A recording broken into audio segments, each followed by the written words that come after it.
Greetings, YouTube. I found an article recently that dealt with imaginary friends. These are imaginary friends that people had when they were young, or they are things that they've encountered because their children or relatives had imaginary friends. And some of them are kind of creepy, some are not all that interesting, but I thought they could be inspirational to either a GM or even to a player if they're running kind of a World of Darkness type of a game. So here we go. Number 1. My son from the age of 3 always tells me about the creeper man who lives in my mom and dad's bedroom. He brings it up after he visits them. I made the mistake once of asking what he looks like. My son said, "Oh, he doesn't have a face." That'll get you every time. A parent, one of my students, told us in a meeting that she was concerned because of her son's 7 years old, talked about an invisible ghost who would talk to him and play with him in his room. He said the ghost was called the Captain and was an old white guy with a beard. The kid would tell his mom that Captain told him when he grows up his job would be to kill people, and the Captain would tell him who needed to be killed.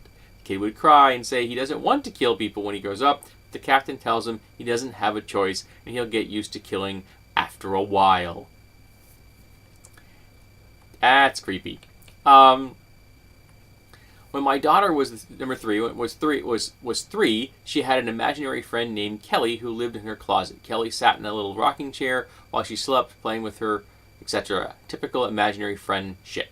Anyway, fast forward 2 years later, the wife and I are watching the new Amityville, the one with Ryan Reynolds, and our daughter walks out right when the dead girl goes up all black-eyed. Far from being disturbed, she said, "That looks like Kelly." "Kelly who?" She said, "You know, the dead girl that lived in my closet." The why a parent is letting a child watch Amityville, even if it's the Ryan Reynolds version, is beyond me. 4. My cousin, when she was 5 and I was 17, had a stuffed rabbit that she talked to and carried everywhere. One day she was asleep on the couch while I was watching her, and she woke up and started yelling at her rabbit for no reason. One minute she was knockout, and the next she was awake, glaring at her rabbits, yelling, "No, you can't do that. If that's bad, don't do it," repeatedly. I asked her what was wrong, tried to get her to stop, but she wouldn't listen. I finally just took the rabbit to her room, and when I came back down, she was asleep on the couch again. Fuck whatever the rabbit was planning on doing. That sounds like a night terror to me. 5. My little brother, imaginary friend Roger, lived under our coffee table. Roger had a wife and 9 kids. Roger and his family lived peacefully alongside us for 3 years. One day, my little brother announced that Roger wouldn't be around anymore since he shot and killed him and his whole family. I don't know if he remembered any of this, but his genuine lack of remorse was very disturbing. Yeah, little kids can deliver lines like that in ways that just fuels horror films forever. 6. My folks' farm surrounded a cemetery, and my dad and my niece were walking down there. My niece 4 looks up and says, "What's that boy doing in the tree?" There was no boy, but she insisted there was and could describe him. 7. When I was 16, I babysat twins who were in the 3rd grade at the time. They always spoke of a man in Easter bunny costume, and they were terrified of him. One day I was babysitting and one twin was in the shower. His brother and I were sitting downstairs watching television when all of a sudden he said, "You need to go check on Matt." Seconds later, Matt yelled, "He's in here! He's in here!" I ran upstairs and had to check every room before he would calm down. I'm not sure which part of the experience freaked me out the most. 8. When my mom was younger, she had an imaginary friend named Shaggy. When she was finished with Shaggy, she chopped him up and put him in the fridge. At least she didn't let Shaggy go to waste. 9.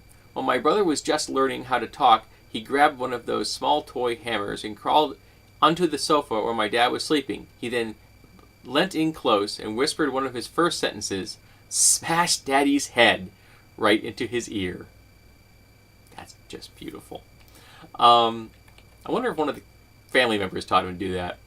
I helped teach a small child to go after she breastfed. It was epic when it happened and we weren't around because she knew who did it. When my brother was little, he acted like he had angels talking to him every second. One day my mom overheard him say, "I can't kill him. He's my only dad." Well, he's not wrong. 11. My daughter used to tell me about a man who went into her room every night and put the sign of a cross on her forehead. I thought it was just a dream. When my mother-in-law sent over some family photos, my daughter looked right at the picture of my husband's father, who had been dead for 16 years, and said, "That's the man who comes into my room at night."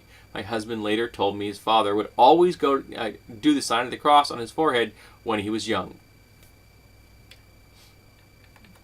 12. My wife and I overheard my 2-year-old daughter on the baby monitor wake up one Saturday morning and say, "What? Okay, I'll tell her." And they got up and came into our bedroom and told my wife, "Mary says you're doing a good job."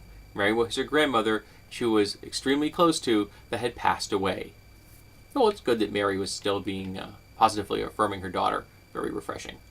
As a child, number 13, as a child I said my imaginary friend was a ghost. I called him Spooky Guy, and gotta love those names, and said he died in the garage of the house on the hill behind ours. I even came up with his death. He was a 16-year-old who got in a car crash and walked to the house to ask to use the telephone, died in the 70s. The person lived there, grabbed him, and sexually abused him there and killed him. He was my imaginary friend for as far back as I can remember.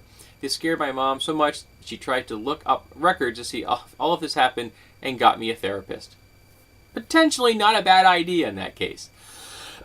14. In high school, one of my best friends had a little sister who was 5 or 6 years old. One day, we stopped by his place completely high because we needed to get his magic cards. While waiting for him, he came downstairs. Sister came up to me and said, "Icy told me to ask you if you know when you're going to die." I laughed nervously. Morbid question, right? But I knew all about Icy, her imaginary friend. I even helped her draw a picture of him once. So I played along and said, "No, of course not. No one knows. Hopefully when I'm very old."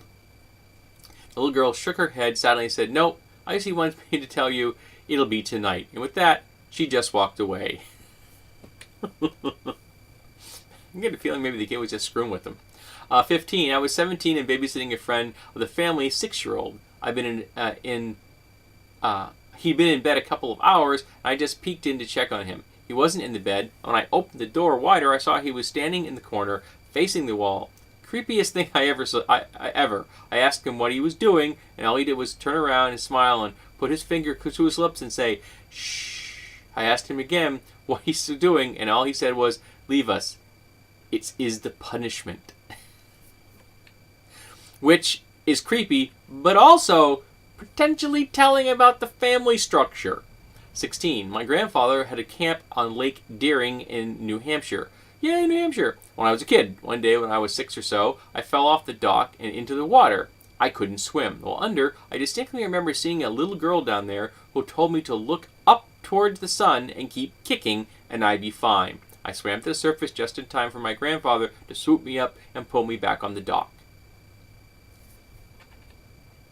17. When my boy was 4, his imaginary friend would sit on the corner of the room when he was switched off the lights, and the lights in the room, his room would red glowing eyes. That's strange. Maybe the kid needs a nightlight. Maybe that's his way of telling the parents, "I need a nightlight." 18. Kid I used to babysit had imaginary friends. They were dead. They were all dead. One had no head. One was an old lady. They were both bloody. The one with the no head had insides sticking out of his neck. I didn't ask him questions about them because screw that. I think one of the fascinating things about this is that in many ways, children don't regard some of these things as strange or bizarre because they haven't necessarily picked up the social norms telling them what is and is not violating those norms. You know what I mean? 19. When my niece was about 4, she had an imaginary friend which I don't remember the name of. She would blame things she did on the imaginary friend, which is convenient, but also talked about how this friend would watch Scooby-Doo with her. One day I thought, why don't I find out more about this friend? So I asked her to tell me about our friend, and she said she's a she and she's dead. I said, okay. Does she have a job? She said she does what my daddy does, which is her imaginary friend was a cop. Okay, so when I said, where is your imaginary friend a policewoman? And she said, right next to where my daddy is a policeman. And I said, okay, but I said, I met her when I was in my mommy's belly. She touched it when I was inside. After a few months before my niece was born, my cousin Tracy had died. She was hit by a train. She loved watching Scooby-Doo and had a ton of memorabilia. She was also a cop. She was a cop in the town that was next to the one my brother-in-law is a cop in, my niece's daddy. My niece's imaginary friend was my dead cousin. There was no other way she could have known all that at the age of 4. Who knows? I don't know if I find the stories creepy or the fact that the pictures on this page are all of these very ordinary children. Be aware, pre-rolling, automatic rolling ads in this. I've got the mute on at the moment. It's the only way I can read these. 20. When my dad was 4, we were watching a documentary on the Titanic. The scene was a picture of the schematics of the boiler room, and the camera panned left to right over the plans. He pointed to the TV and said, "That's wrong. The boilers were on the other side, and I was right here," and he pointed to a small space in the boiler room. "That's where I was, and that's why I don't like water now." 21. When my sister was probably about 6 or 7, she had an imaginary friend named Emily. She told us my Emily lived in her closet, wore an all-black dress, and had long, dark hair, and she was the same age as my sister. My sister played with Emily constantly. My parents started noticing my sister doing acting weird, just sitting in the middle of her room, whispering to Emily quite a bit, and acting a lot more distant towards them. I remember my very specific day. My brother was walking by a room, and my sister was sitting in the middle of her room. She just turned around and hissed at him. He was scared shitless. He told me he didn't even look at my sister. Didn't even look like my sister. My parents ran up to her room and could hear my sister just scream and aloud as she get out. I have no idea what happened in the room, but I ran to the bottom of the stairs and the screaming stopped. As I sat my parents holding my sister crying her eyes out, she was sobbing as well. I went and asked her about it today. She was 24 now. She told me that Emily used to tell her to do horrible things to herself and actually used to wake up on the roof and not remember how she got there. I'm not kidding. Apparently, Emily absolutely hated my parents. She turned my sister against them. She hates talking about it, so I never brought up the specific night. That was all happened in my old house. When we moved to a different house, Emily was gone. I'm not making any of this up. My sister's little friends was a really big deal to my family and messed things up for a long time. I'm just relieved we left that house. 22. When my younger brother was around 4, he had an imaginary friend named Victoria Meadowbrook. Awesome name. He told us that she was the prettiest girl ever and she floated above his bed at night, which is wonderfully innocuous. And last, 23. When my older daughter was 2 or 3, she used to have a couple of imaginary friends, Dodo and Dee Dee, who were typically imaginary friends. They would talk to them and play with them and tell me about their lives. Now one day, when she was about 3, she was talking on her play phone when I walked into the room. She hung up her phone and said to me with a completely flat voice and deadpan expression, "The evil is coming," which is a wonderful wrap-up for this video. So I hope you don't mind this ran a little long. These stories were kind of interesting, and I think they could be inspirational for games, both as creepy kids, and I have used creepy kids in my role-playing games, but as inspirations for antagonists and adventure ideas and things like that. Like, are these legitimate hauntings? How do you save these kids from these legitimate hauntings?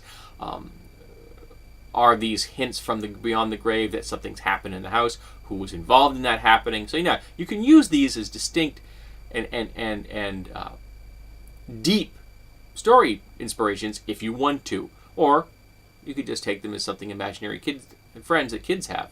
And the wonderful thing about a fantasy game or a supernatural game in the modern era, or any modern-ish Cthulhu, all that whole range that covers, or World of Darkness, and that goes back from the Middle Ages all the way up to the present, is they're never going to know where the line is. They're never going to know when are we talking about imaginary friends that are imaginary friends, and when are we talking about a supernatural event.